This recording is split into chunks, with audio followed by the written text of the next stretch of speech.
âmes des ennemis tremblants, elle gambade allègrement dans la chambre d'une femme, sous le charme lascif du luth.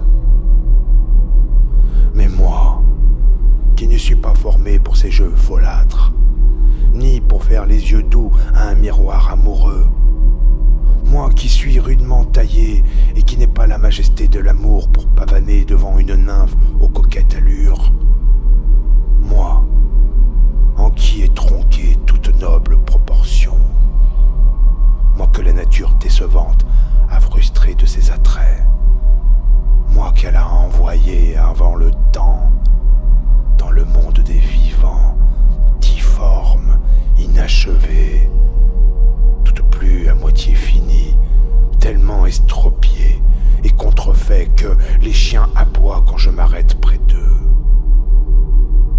Eh bien moi, dans cette molle et languissante époque de paix, je n'ai d'autre plaisir pour passer les heures que d'épier mon ombre au soleil et de décrire ma propre difformité. Ainsi, puisque je ne puis être l'amant qui charmera ces tempos parleurs, je suis déterminé à être un scélérat et à être le trouble fait de ces jours frivoles. J'ai par des inductions dangereuses, par des prophéties, par des calomnies, par des rêves d'hommes ivres, fait le complot de créer entre mon frère Clarence et le roi